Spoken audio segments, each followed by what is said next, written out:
After failing a drug test at UFC 138, Chris Leben has been given a 1-year suspension from fighting in the UFC. Following his November 5th loss to Mark Munoz, Leben tested positive for both oxycodone and oxymorphone.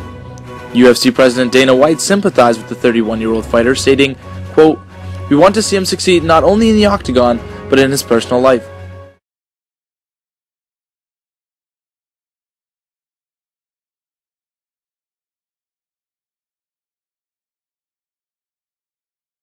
You're following Buddhism now, and as much as you possibly can. And I just wondered if you could tell us a little bit about that, because obviously you were one of the original bad boys back in the day, and you were quite a wild child. You seem a lot calmer now in your 31st year.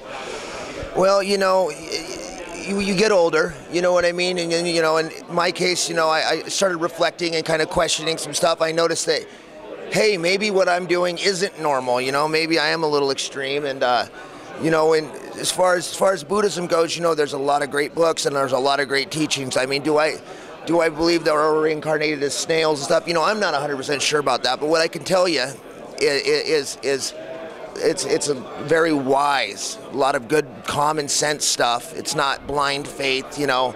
It's, you know, question your teacher, you know, and it's, you know, how to achieve true happiness.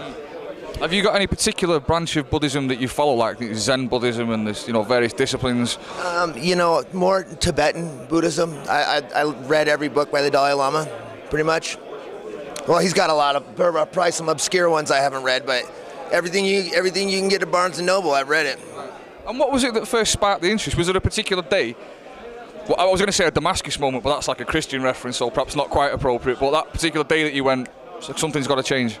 You know, well, moving to Hawaii, there's obviously a lot more Buddhism. It's a lot more prevalent there. And then, you know, I just started picking up some books and reading a couple books, and I started saying, hey, this stuff makes. I was always anti-religion. I didn't want to deal with the Christians. They're killing each other, this and that, and everybody's fighting, and you know that it's in the name of the Lord, but we're killing you for it. You know, that doesn't make sense to me. You know, Buddhism, it made sense to me. It's pretty much as simple as that. When I started reading, I went, yeah, okay, you know, yeah, all right, that makes sense.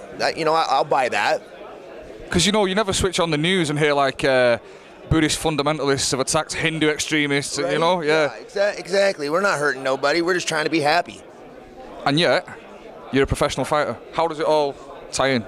Well, you know, here's how I justify that. You know, I actually don't like fight night, to be honest with you. The actual fight, it's just, you do need to test your skills. You do need to mark yourself. And, you know, my motivations for fighting have changed.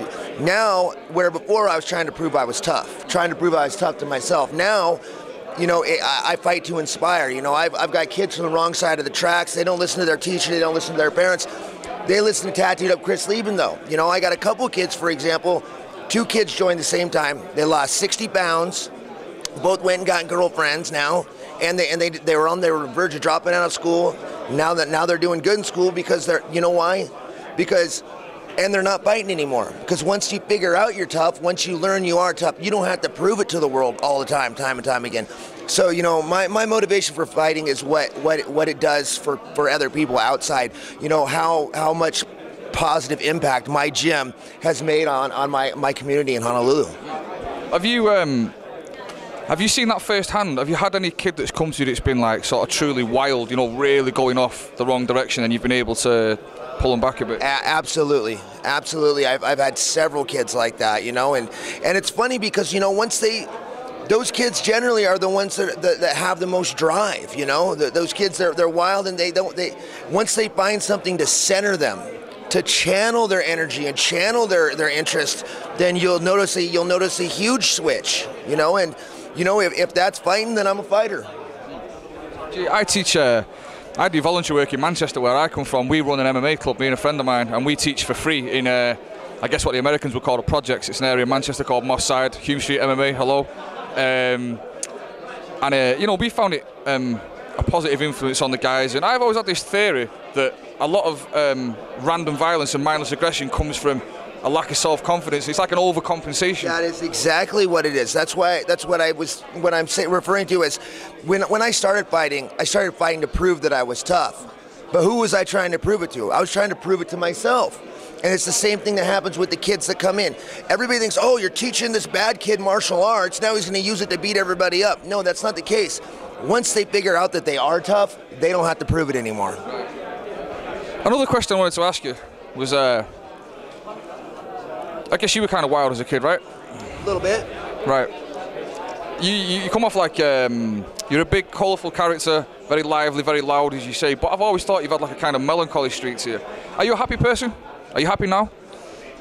I'm happy right now at this moment, but you know, I definitely have my battles. You know, sometimes I can spider out of my house for 2 or 3 days and I want to go out, but you know, that's stuff I'm working on. You know what I mean? I'm not there yet, you know, and I'm not afraid to say that. And feel free to tell me to, you know, if you don't answer this might be too personal, but like myself, you know, you like a drink. Are you still having that kind of that battle to get to the gym rather than the pub? You know, I never had the problem with getting to the gym.